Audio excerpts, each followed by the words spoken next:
In today's episode, I want to help you by sharing my thought processes on the next phase of the Stitches Challenger. I've got some decisions to make, and I'm going to transparently share those thought processes with you as we work on the rear end of this car.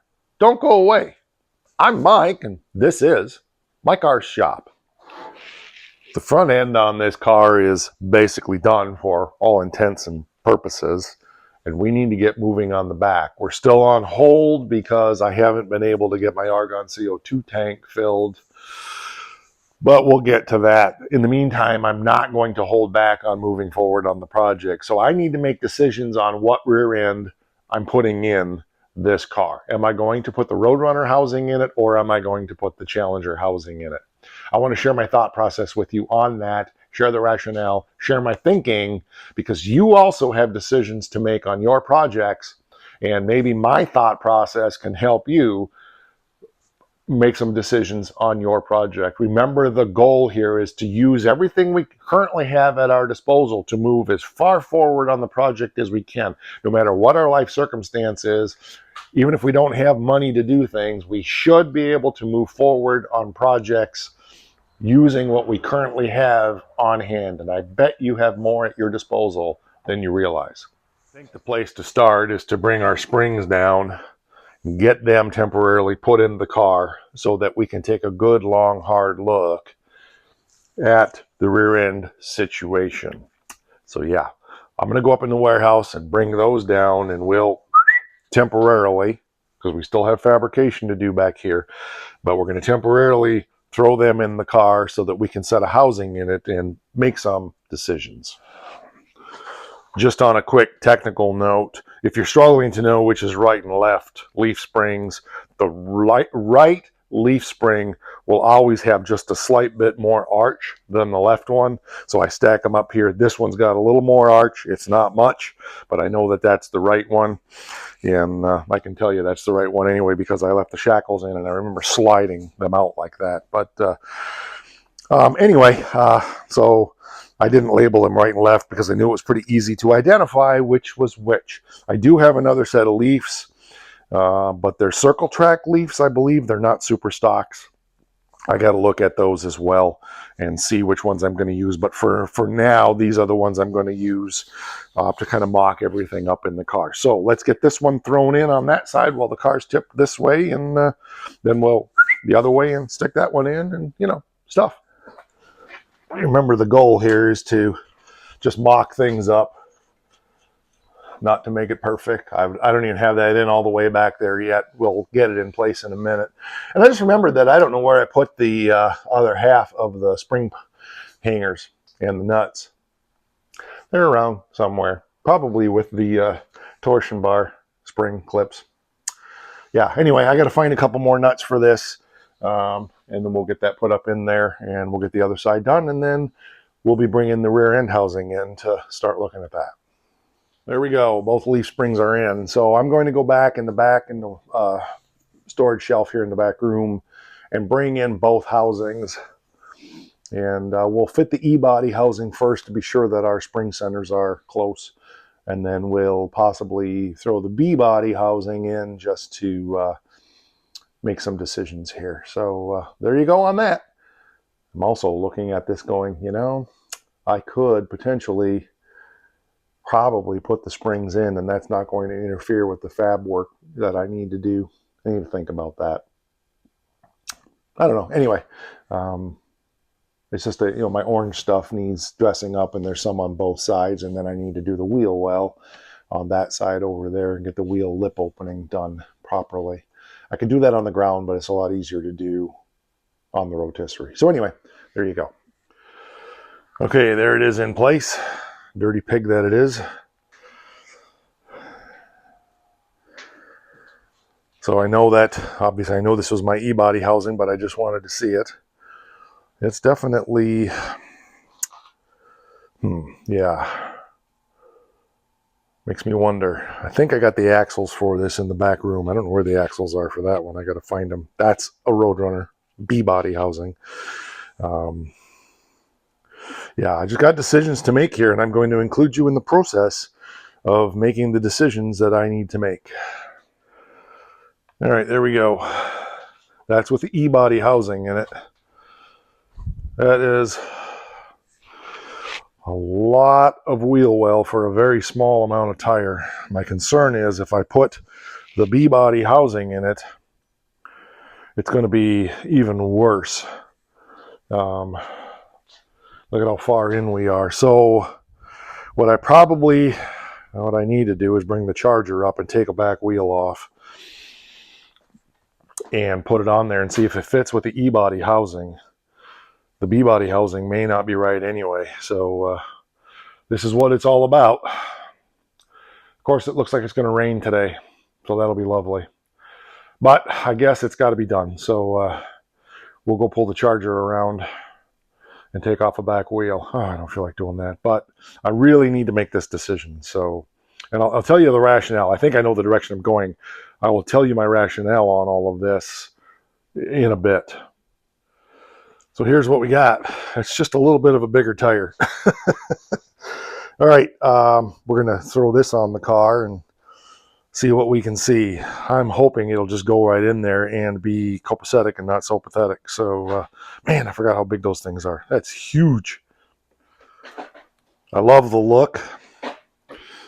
This definitely is tight. This is a 15 by 10 rim with a it's either a 5 or 5.5 inch back set. It's just about touching the springs. I'll show you. So if we're going to put, I'm not even going to need to install the B-body housing in the car because this answers my questions. And then we'll talk about my philosophizing here on this. So if we're going to put the Roadrunner housing in the car, we don't want to relocate the spring perches because the springs themselves will interfere because there is an 1 7/16 difference in the axle flange location. So that's like less than 3/4 of an inch per side. I still question if that's going to be enough. It's almost like we need a 6-inch back set, but according to my buddy John, he's got a 5 on his with 15 by 10s. He's going with the offset and a B-body, and it's going to fit. So, but the other thing is this isn't like the Charger where the wheel is way up inside of here. So we just need to keep it from hitting. But I don't want it to be like the 70s where our tires are sticking way out. I wished I could lift the rear end up into the car more. But being on the rotisserie, I don't have the rear end attached to the springs, and that is some of it. We have weight on this side that we don't have on that side, so that could also be throwing us off a little bit. But I think this is answering the questions I have. I love the look. So let me just take you around just a little bit, show you how tight it is to the spring, which isn't the main issue, and then we'll go from there. Okay, so you can see we only have like a 1/2 inch or less, probably more like 3/8 of an inch there. The good news is our wheel well clearance should be all right. It's going to be tight, but we have to allow for body roll, and we have a good couple of inches. So even if we bring that in an inch, we're going to be all right. But you can see here, our tread, the edge of the tread here is lining up with the lip of the wheel well up there. So we'll, what's 1 7/16 divided by 2 is 5/8 of an inch, basically. Will 5/8 of an inch be enough? I question it. I really, really question whether or not that's going to fit. But I think it will. I need to have a conversation with my buddy John because he's basically putting these same things on his car right now as we speak. So he'll be able to answer my questions. So I'll get back with you on that. I'll probably have a conversation with him yet today just to include that in this video. I love the look, but I had to do it. I had to throw the front wheel and the fender back on. All the cool kids are doing it. So here's what I know. I don't even need to bother putting the B body housing in it because what I was going to do that for was to see about relocating the spring perches That is not going to work with these 10 by 15 wheels that have a 5.5-inch offset. Because if I suck in the wheel anymore, which is about 3/4 of an inch, it's about 1.5 inches, give or take, 1.5 to 2 inches, drum to drum difference. If I suck that in 3/4 of an inch more, it's going to hit the spring. You saw that in the video. So in order to do it, I'm going to have to either buy or fabricate, probably fabricate, the offset spring shackles that move the spring inboard of the car further to give us more room. I don't remember how it works on the front. I've got to look. Okay, yeah, there's plenty of room to move that spring in another inch or two with an offset shackle. So this answers my questions. So here's my philosophizing. This is where my head was, what I was thinking, but I wanted to put this together and see exactly what I was dealing with, because all the thinking in the world doesn't do any good if you don't actually measure stuff and see what works. I'm thrilled with the way that looks. We've got some play in here yet. Because the wheel bearing, there's no axle in the center. Even though I tightened the bearing plate down, there's still some, in there. So we split the difference here. We've got about 1 inch of play. Take a 1/2 inch out. Our outer edge of our wheel lines up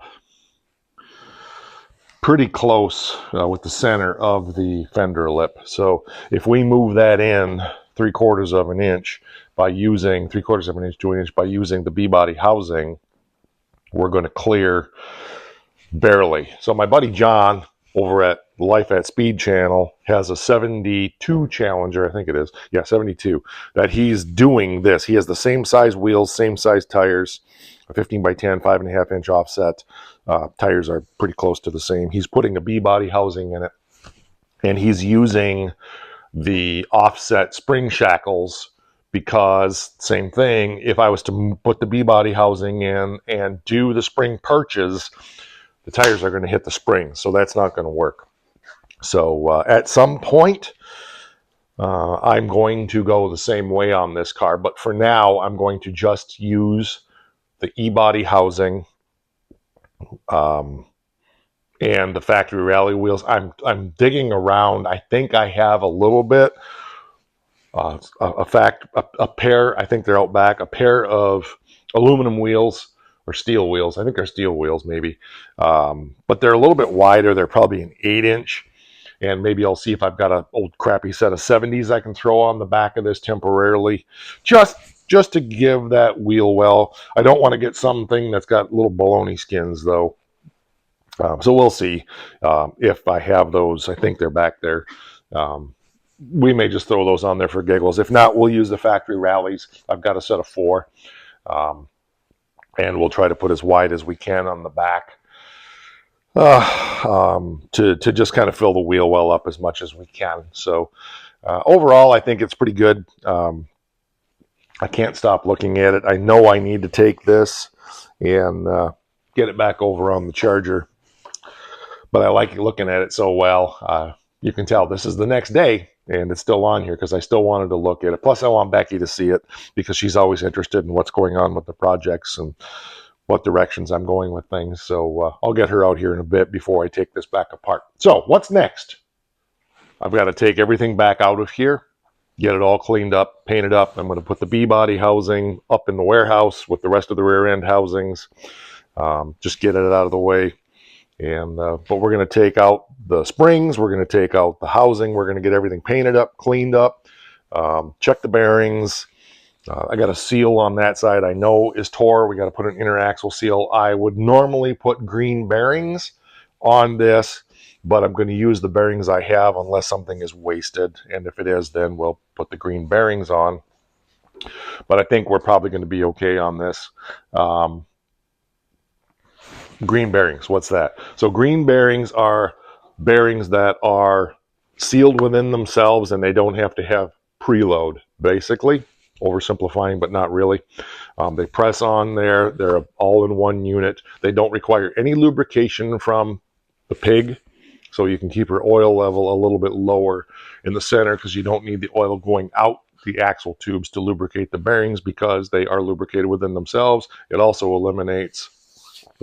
can eliminate the need for the axle seals because the bearings themselves are sealed. They don't allow oil out. So anyway, so that's green bearings. These are not green bearings. These are taper bearings. So what's coming next then is getting all that cleaned up and painted. I'm probably going to go ahead and paint up my rally wheels as well just to make those look nice because I'd like this to have decent looking tires and wheels on it just for the visual appeal and the motivation of working on it. Remember, we talk about that. If you feel good about something, if you're excited about something, you're more likely to work on it. So we're probably a week or two away from having this wrapped up. I'm hoping I can get my argon CO2 tank filled real soon. And get moving on getting this thing welded up, finished up, and off of the rotisserie. We're getting really close. All right, that's going to do it for this one. I appreciate you being here. I can't stop looking at it. I love it. It is awesome sauce. Like, share, subscribe, share the channel with other people. We're really seeing a spurt of growth in the channel right now, and that's thanks to you and you spreading the word, and thanks to the YouTube algorithm also for promoting us more, getting us in front of more people, and helping us find our audience. We have channel memberships for as little as $5 a month.